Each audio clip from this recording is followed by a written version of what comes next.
स्मिता मुंबई के अंधेरी में अपने पति प्रशांत के साथ रहती। उस शादी को 3 साल हो गए थे और अभी उसके कोई बच्चे नहीं थे। उसके सास ससुर और देवर देवरानी गांव में रहते थे। स्मिता घर पर छोटे बच्चों को ट्यूशन पढ़ाती थी और प्रशांत एक मल्टीनेशनल कंपनी में काम करता था। आजकल उसके ऑफिस में ज़्यादा काम था तो वो रात में देर से घर आता था और सुबह भी जल्दी घर से निकल जाता था।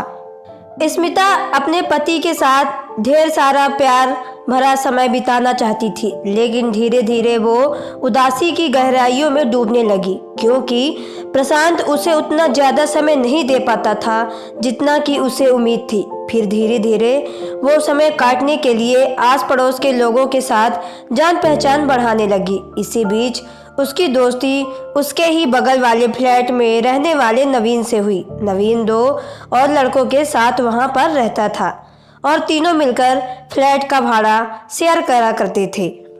नवीन बहुत ही हंसमुख किस्म का इंसान था और उसने जल्दी ही स्मिता के अकेलेपन को भांप लिया था, इसलिए अब वो उसके साथ नज़दीकियाँ बढ़ाने लगा था। अब तो वह कुछ घंटों उसके घर पर बैठकर उससे बातचीत भी करने लगा था। स्मिता भी धीरे धीरे उसकी ओर आकर्षित होने लगी थी और जो प्यार उसे पति से नहीं मिल रहा था, उस प्यार की कामना वह नवीन से करने लगी थी। एक दिन ऐसे ही नवीन स्मिता के लिए रसमलाई लेकर आया था। रसमलाई देखते ही स्मिता खुशी से उछल पड़ी और कहने लगी, अरे नवीन, तुम्हें कैसे पता कि मुझे रसमलाई पसंद है? नवीन कहने लगा, अरे हम आपकी खुशियों का ख्याल नहीं रखेंगे तो कौन रखेगा? यह सुनकर स्मिता शर्मा गई और कहने लगी, जब से तुमसे बातचीत शुरू की है तब से मेरा यहाँ मन लगने लगा है, वरना प्रशांत तो दिन भर काम में ही डूबा हुआ रहता है। एक तो फोन तक नहीं करता, रात को भी वो थका हुआ सा घर आता है। सच कहती हूँ, मेरी लाइफ तो बिल्कुल बोरिंग हो चुकी है। नवीन उसके करीब सरकते हुए बोला, अरे भाभी, मेरे रहते हुए आपको चिंता करने की क्या जरूरत है? भाभी, आपकी बोरिंग लाइफ को मज़ेदार बना दूंगा। नवीन की बात सुनकर स्मिता धीरे से मुस्कुराई। दोनों के दिल जोर से धड़क रहे थे। फिर स्मिता ने आगे बढ़कर नवीन का चेहरा अपनी हथेलियों में भरकर उसकी आंखों में झांकते हुए कहा, सच बताओ नवीन, क्या तुम सच में मेरी बोरिंग लाइफ को मज़ेदार बना सकते हो? नवीन ने आगे बढ़कर उसके माथे को चूम लिया। उसकी गर्म सांसों से स्मिता पिघलने सी लगी। अब शब्द मौन से हो गए और दोनों एक दूसरे की बाहों में पिघलने लगे थे। उन दिन दोनों ने मर्यादा को रेखा को पार कर लिया और उसके बीच कोई भी शर्म और संकोच की दीवार बाकी नहीं रह गई और वह दोनों मौका मिलते ही एक दूसरे की बाहों में खो जाते थे। उधर प्रशांत का तो पता ही नहीं था कि उसके पीछे उसके ही घर में क्या गुल खिलाया जा रहा है। नवीन किसी न किसी बहाने उसके घर चला जाता था और फिर दोनों घंटों कमरों में बंद रहते थे। नवीन के कारण स्मिता भी अब खिली खिली सी रहने लगी थी। उसने शॉपिंग भी की थी, अपने लिए बढ़िया बढ़िया गाउन और मॉडर्न ड्रेस खरीद लिए थे। वह दिन भर बन संभर कर चंचल तितली की तरह उड़ती रहती थी और नवीन के आते ही वह अपने सारे अरमान उसके साथ पूरे कर लिया करती थी। अब तो वह प्रशांत के घर आने का इंतजार भी नहीं करती थी और खाना खाकर अपने कमरे में जाकर आराम से सो जाती थी, क्योंकि आजकल वह थकी हुई जो रहती थी। प्रशांत को भी उसके व्यवहार में आए हुए इस बदलाव में बहुत अजीब सा महसूस हो रहा था। वह इसी उम्मीद में घर आता था कि पत्नी उसके साथ बैठेगी, 2 पल बातें करेगी, लेकिन अब तो ऐसा लग रहा था जैसे उसे पति से कोई मतलब ही नहीं रह गया हो। एक दिन नवीन ऑफिस में बैठा हुआ था। उसकी तबीयत ठीक नहीं लग रही थी तो वह आधे दिन की छुट्टी लेकर घर पहुंच गया। उसने सोचा कि आज वह स्मिता को सरप्राइज देगा, क्योंकि वो उससे हमेशा टाइम नहीं देने के लिए शिकायत करती रहती थी और प्रशांत को लग रहा था कि इसी वजह से आजकल वो बेरुखी भरा व्यवहार करती है। उसे देखकर प्रशांत को भी यही लग रहा था कि उसकी पत्नी उससे नाराज है। आज वो उसकी सारी शिकायतें दूर कर देना चाहता था, पर दबे पांव चाबी से दरवाज़ा खोलकर घर के भीतर आया।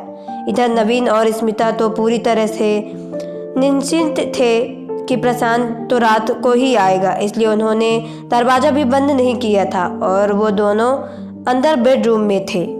प्रशांत जैसे ही बेडरूम के पास पहुंचा तो उसके होश ही उड़ गए, क्योंकि उसकी पत्नी तो नवीन की बाहों में थी। उसकी आंखों से अंगारे निकलने लगे। उसने गुस्से में चिल्लाते हुए कहा, यह सब मेरे घर में क्या हो रहा है? नवीन हड़बड़ा कर अपने कपड़े ठीक करते हुए घर की ओर बाहर की ओर भाग गया और स्मिता भी घबराई हुई सी एक कोने में उठकर खड़ी हो गई। डर के मारे उसकी आंखों से आंसू बहने लगे।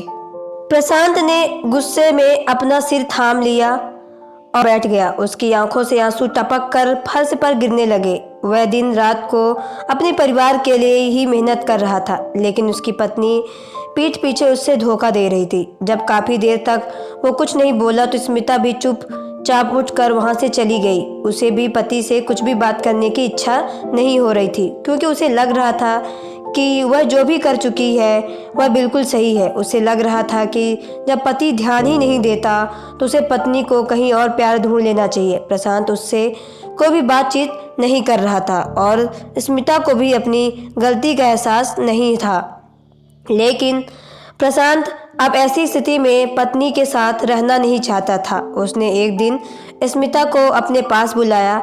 स्मिता डर गई कि आज वह उसे जरूर डांट कर फटकार कर लगाएगा, लेकिन प्रशांत ने गंभीर आवाज़ से कहा, स्मिता, अब इस तरह हमारे साथ रहने का कोई मतलब नहीं बनता है।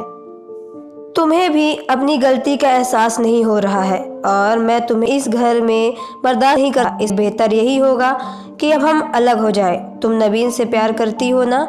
नवीन तुम्हें सारे सुख देता है, तो मैं तो तुम्हें कभी प्यार भी नहीं दिया पाया। तो एक काम करो, तुम नवीन से शादी कर लो। यह सुनते ही वह खुश हो गई और कहने लगी, अगर तुम्हें कोई दिक्कत नहीं है और तुम मुझे आराम से तलाक दे सकते हो तो मैं नवीन से शादी करके तैयार हूँ, क्योंकि वह मुझे बहुत प्यार करता है। मेरी ज़िंदगी के हर एक पल में उसने एक अलग ही रोमांच कर दिया है। मैं उसके बिना नहीं रह सकती। यह सुनकर प्रशांत का दिल टूट कर रह गया, लेकिन उसने धीरे से कहा, तो ठीक है, बुलाओ नवीन को, कर लो कि क्या कहता है वो। बाकी अपने तुम्हारे मम्मी पापा को मैं सब समझा दूंगा। यह सुनकर स्मिता खुश हो गई, लेकिन एक पल को उसे झटका लगा कि प्रशांत उसकी खुशी के बारे में आज भी सोच रहा है, मगर वह यह सब सोचकर ग्लानि महसूस नहीं करना चाहती थी। इसलिए उसने तुरंत ही नवीन को फ़ोन करके घर बुला लिया। नवीन घर आया तो काफ़ी डरा सहमा सा था। उसे लग रहा था कि प्रशांत जरूर उससे नाराज़ होगा, लेकिन प्रशांत खामोशी से सोफे के एक कोने में बैठा हुआ था। नवीन को देखते ही स्मिता उठ खड़ी हुई और कहने लगी, प्रशांत मुझे तलाक देने के लिए तैयार है, अब हम शादी कर लेते हैं, तुम मेरा साथ दोगे ना? यह सुनकर नवीन शक पका रह गया। वह कहने लगा, तुम क्या कर रही हो? मैं तुमसे शादी कैसे कर सकता हूँ? मेरे माता पिता के भी मेरी शादी के लिए कुछ अरमान है। मैं शादी तो वहीं करूँगा ना जहाँ मेरे मम्मी पापा चाहेंगे। तुम शादीशुदा थी, तुम्हें मेरी ज़रूरत थी, मुझे भी तुम्हारे साथ अच्छा लगता था। हमारे बीच जो भी हुआ आपसी सहमति से हुआ। उस समय तो तुमने मुझे ऐसा नहीं कहा था कि तुम मुझसे शादी करना चाहती हो। इस उम्र में तुम दोबारा शादी करोगी तो लोग क्या कहेंगे और हमारे रिश्ते का भी कोई सम्मान भरी नज़रों से नहीं देखेगा। जो भी हुआ उसे भूल जाओ, मैं तुम्हारे साथ नहीं दे सकता। इतना कहकर वह उल्टे पैर वापस लौट गया। स्मिता तो सोच रही थी कि नवीन उससे बहुत प्यार करता था, उसकी खुशियों का ख्याल रखता था, लेकिन जब उसने जिंदगी भर का साथ मांगा तो वो पीछे हट गया। प्रशांत ने धीरे से कहा, देख लिया तुमने अपने सो कोल्ड प्यार को? प्यार ऐसा ही होता है क्या? प्यार केवल दिखावे वाला नहीं होता है। प्यार में केवल खुशियाँ ही नहीं मिलती, बल्कि जो इंसान सुख दुख में साथ निभाए वही इंसान सच्चा प्यार कर सकता है। अरे 2 पल के सुख के लिए तो कोई भी पास आकर मीठी मीठी 4 बातें कर सकता है, लेकिन जब बात जिम्मेदारी उठाने की आती है तब कोई नहीं करता। ना तो किसी से यह ताकत नहीं होती। मैं अगर घर से बाहर रह गया था, काम कर रहा था, किसके लिए कर रहा था? तुम्हारे लिए ना, अपने बेहतर भविष्य के लिए कर रहा था, ताकि कल को हमारे बच्चे हो तो उन्हें मैं दुनिया की हर खुशी दे सकूं। अब तुम बताओ, तुम्हारा ये सो कोल्ड प्यार तुम्हारा साथ छोड़कर चला गया ना, क्या वह तुम्हारी जिम्मेदारी उठा पाएगा? नहीं ना। ऐसा तो कोई भी किसी के साथ 2 पल का लुत्फ उठा सकता है। अब बताओ, अब तुम क्या करोगी? इतना कहकर वह घर से बाहर चला गया। स्मिता ने देख लिया था कि आज जाते जाते उसकी आंखों में आंसू भर गए थे। स्मिता सोफे पर गिरकर फूट फूट कर रो पड़ी। उसने अपने हाथों आग लगा ली थी। हाँ, यह सच था कि प्रशांत उसे ज़्यादा समय नहीं दे पाता था, लेकिन जितने समय भी उसके साथ होता था वह उसे खूब प्यार करता था। उसके बीमार पड़ने पर भी वह छुट्टी भी ले लेता था, लेकिन इसके बदले उसे बहुत ओवर टाइम करना पड़ता था। लेकिन स्मिता कभी इस बात को गौर से देख ही नहीं पाई। वह उससे कितना प्यार करता था और उसकी कितनी परवाह करता था, वह तो बस दिखावे के प्यार में उलझ कर रह गई। लेकिन आज जब सच्चाई के धरातल पर प्रेम पर परखने की बारी आई, तो वह कच्चा प्रेम उसका साथ छुड़ा कर भाग खड़ा हुआ। उसकी आंखों से झरझर आंसू बह रहे थे। वह अपने आप को माफ नहीं कर पा रही थी। उसने सोच लिया था कि वह अब पति के साथ रहकर उसकी जिंदगी और खराब नहीं करेगी।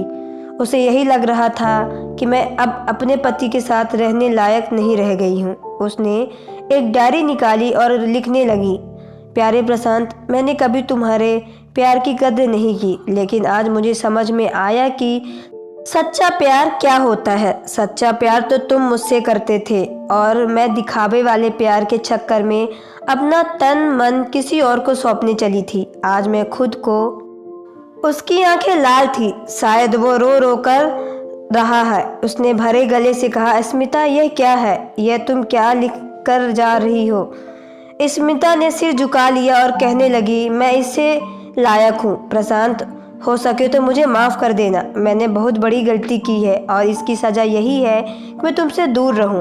प्रशांत तड़प उठा और कहने लगा, गलती तुमने की तो सज़ा मुझे क्यों दे रही हो? मैं तुम्हारे बिना नहीं जी सकता। यह सुनकर स्मिता हैरानी से पति की ओर देखने लगी। तो फिर प्रशांत ने भरे गले से कहा, हाँ स्मिता, मैं तुमसे बहुत प्यार करता हूँ। यह बात तो तुम्हें भी अच्छे से पता है। फिर तुमने यह सोच भी कैसे लिया कि तुम्हें सज़ा मिलेगी तो मैं खुश रह पाऊंगा? मैं कैसे जी पाऊंगा? इस बारे में नहीं सोचा तुमने। मैं तो तुम्हारे लिए तुम्हारी मनपसंद रसमलाई लाने गया था ताकि मीठा खिलाकर मैं अपने रिश्ते की एक नई शुरुआत कर सकूं। जो भी हुआ वह सब भुला दो। मैंने जानबूझकर तुम्हारे सामने नवीन से शादी करने की बात रखी क्योंकि मुझे पता था कि वह बस तुम्हारे साथ टाइम पास कर रहा था, और जब वह तुम्हें ठुकराएगा तब जाकर तुम्हें असली प्रेम का मतलब समझ में आएगा। और अगर उसने तुम्हें अपना लिया होता तो मैं भी तुम्हें खुशी खुशी जाने देता, क्योंकि मैं तो बस तुम्हारी खुशी चाहता हूँ। और अगर तुम्हें मुझे से बढ़कर प्रेम करने वाला मिल जाए तो फिर तुम्हारी किस्मत। स्मिता ने आगे बढ़कर उसके होंठों पर अपनी हथेली रखते हुए कहा, मुझे तुम्हारे अलावा अब कोई और नहीं चाहिए। तुम मुझे माफ़ कर दो। मेरे कदम बहक गए थे। प्रशांत ने उसे कसकर अपनी बाहों में जकड़ लिया, मानो अब वह अपनी पत्नी को खुद से कभी दूर नहीं जाने देगा। वह एक बार तो उसे खोने से बच गया था, लेकिन अब वो दोबारा उसे खोना नहीं चाहता था। उसने उसके कानों में फुसफुसाते हुए कहा, अब कभी मुझसे दूर जाने के बारे में सोचना भी मत। स्मिता भी उसकी गले से लिपट गई। उसने भी समझ लिया था कि प्रशांत उसने सच में कितना प्रेम करता है। उस रात उन दोनों ने अपने प्रेम के एक नई शुरुआत की, क्योंकि दोनों ही समझ गए थे अगर यह रिश्ता टूटेगा तो पता नहीं उन दोनों की जिंदगी कितनी बिखर जाएगी, और फिर उसे संभालते संभालते पता नहीं कितना वक्त लगेगा। तो दोस्तों, आपको क्या लगता है, प्रशांत ने अपनी पत्नी को माफ़ करके अपने रिश्ते की एक नई शुरुआत करके सही किया था कि नहीं? आप अपनी राय अपने कमेंट बॉक्स पे ज़रूर शेयर करें। अगर आप मेरे चैनल पर नए हो तो सब्सक्राइब करके बेल आइकन को प्रेस कर लें, ताकि आने वाली वीडियो का नोटिफिकेशन आपके मोबाइल पे सबसे पहले पहुंचे। तो चलिए मिलते हैं नेक्स्ट वीडियो पे। Okay, bye, take.